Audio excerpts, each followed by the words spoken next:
Success leaves clues, and in this ASMR Storytime video, I am going to be sharing the story of Dolly Parton's life, from her humble beginnings to her outrageous success, and then break down the key takeaways that allowed her to do that and infuse them into your subconscious mind via affirmations.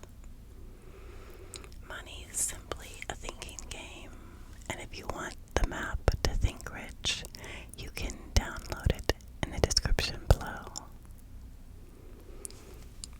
Now sit back and relax. Let everything go. Dolly Rebecca Parton was born on January 19th, 1946 in Pittman Center, Tennessee, USA. She is an American singer, songwriter, actress, businesswoman, and humanitarian. She is known primarily for her work in country music. She is the fourth of 12 children. Her father, Robert Parton, worked as a sharecropper before tending to his own small tobacco farm. Her mother, Avie Lee, cared for their large family. Her 11 pregnancies, the 10th being twins, in 20 years, made her a mother of 12 by age 35. Often in poor health, she still managed to keep house and entertain her children with Smoky Mountain folklore and ancient ballads. Dolly Parton says her mother was great with business and turning a profit. Parton has described her family as being dirt poor. Parton's father paid the doctor who helped deliver her with a bag of cornmeal. Parton began performing as a child, singing on local radio and television programs in the East Tennessee area. By 10, she was appearing on the Cass Walker Show. At 13, she was recording the single Puppy Love on a small Louisiana label and appeared at the Grand Ole Opry, where she first met Johnny Cash, who encouraged her to follow her own instincts regarding her career. You will see that this has been very wise advice that she chose to follow. After graduating from high school in Sever County, Tennessee in 1964, she moved to Nashville to launch her country singing career. Parton was surprised when husband-to-be Dean entered her life.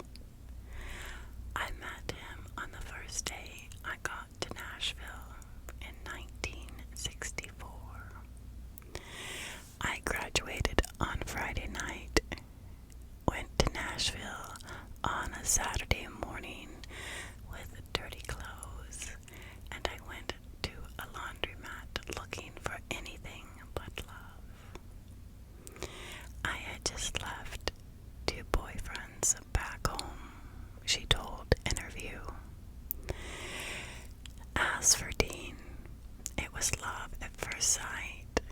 He revealed, my first thought was, I'm going to marry that girl. My second thought, Lord, she's good looking. Dean went off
to the flame in 1967. According to Wikipedia, Dolly Parton has composed over 5,000 songs and recorded and released 956. In 1967, Parton began working with Wagner, a successful country singer. He offered her a coveted spot on his program, The Porter Wagner Show. The two also recorded several albums together. By 1970, both Parton and Wagner had grown frustrated by the lack of solo chart success. Wagner persuaded Parton to record Jimmy Rogers' Mule Skinner Blues, a gimmick that worked. The record shot to number 3, followed closely in February of 1971 by her first number 1 single, Joshua.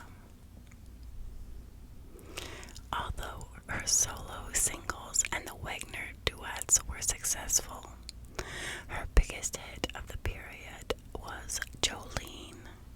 Released in late 1973, it topped the country charts in February of 1974. Despite the success, after 7 years, Parton left the partnership. She said, "I was trying to get away on my own because I promised to stay with the Porter Show for 5 years. I had been there 7. And we fought a lot. We were very much alike. We were both stubborn. We both believed that we knew what was best for us. Well, he believed he knew what was best for me too. And I believed that I knew more of what was best for me at that time. So, needless to say, there was a lot of grief and heartache there, and he just wasn't listening to my reason for going." Parton's song, "I Will Always Love You," was written about her professional break from Wagner. She played the song for him as a way of saying goodbye. It's saying, just because I'm going don't mean I won't love you.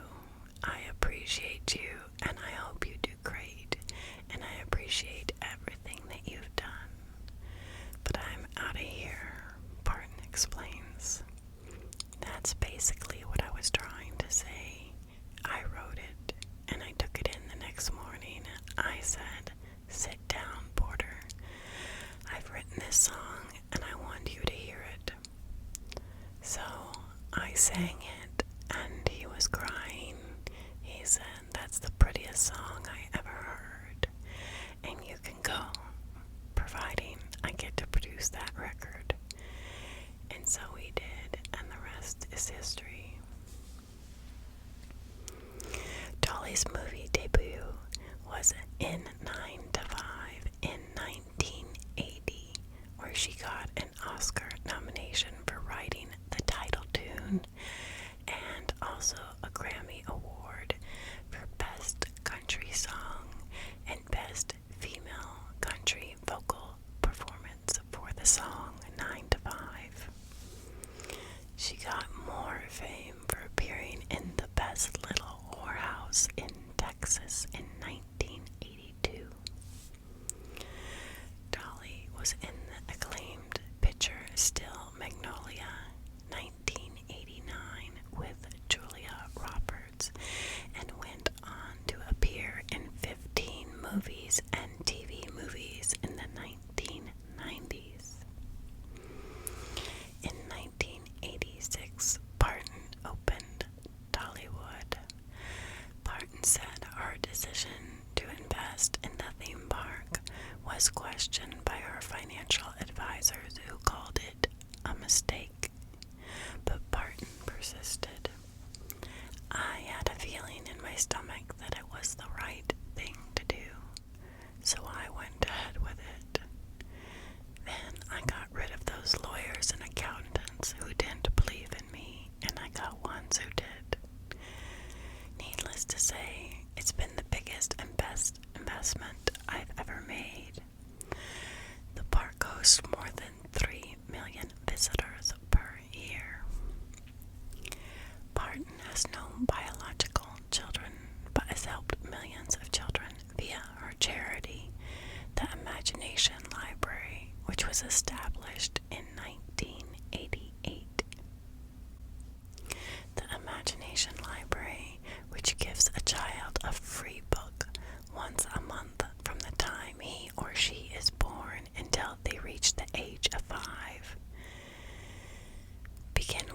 says the initiative kicked off in Suffolk County, Tennessee, but is now available in Canada and the UK and distributes over 900,000 books a month in the US alone.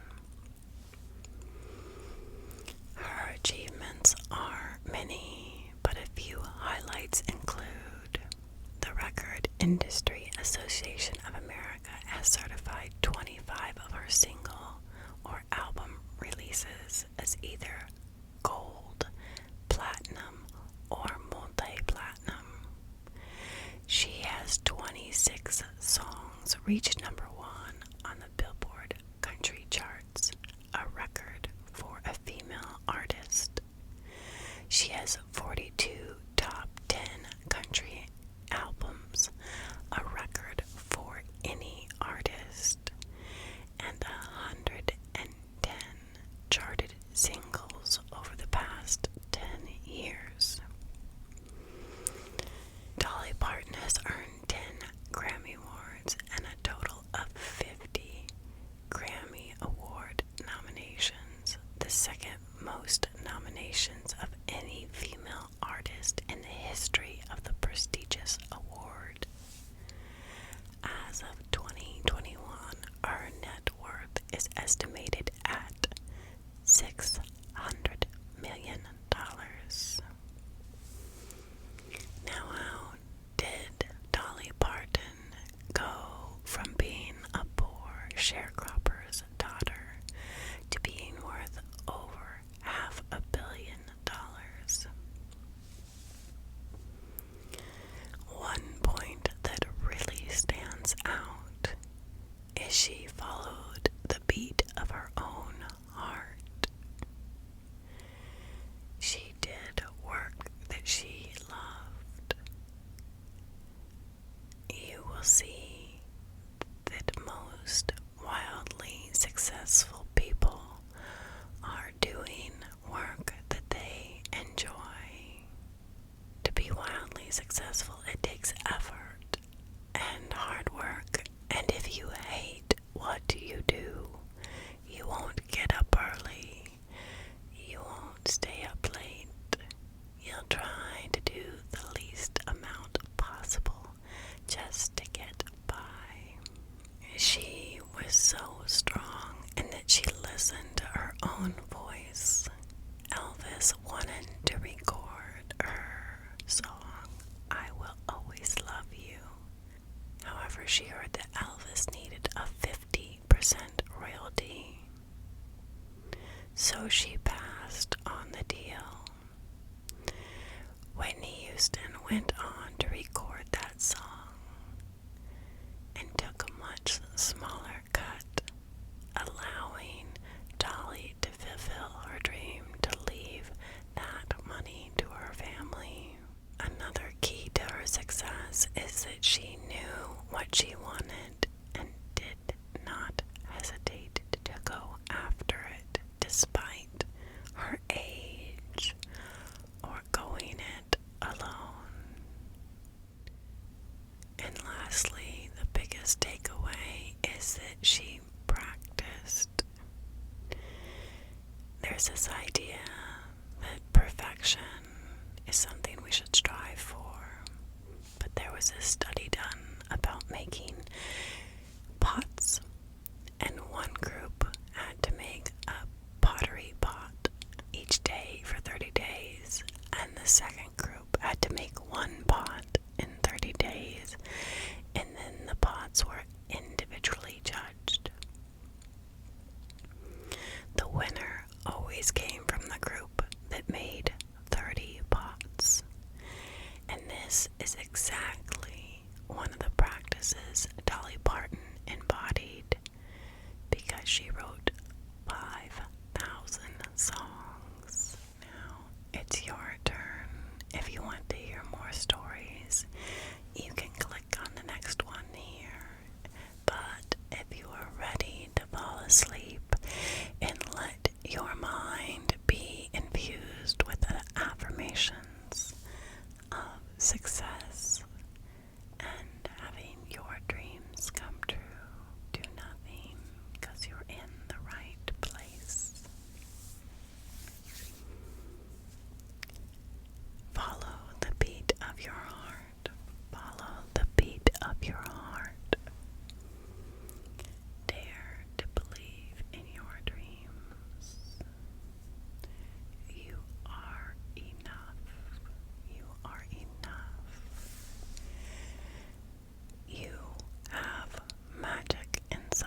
afraid to fail.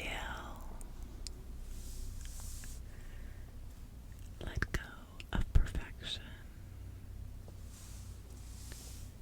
Embrace the journey. Know what you want. Be very clear about what you want. Ask for what you want. Dream big.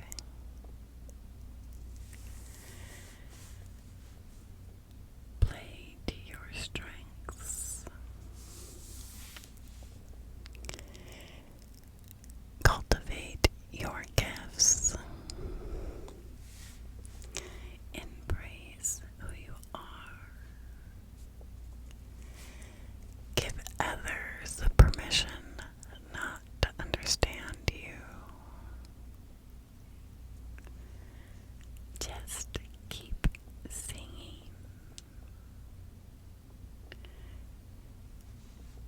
Remember, your voice matters. You are worthy of your dreams. Your voice could change the world. Embrace the unknown. See the rainbows in front of you. Trust the journey. Start now. Surrender to divine timing. Be open to everything that comes your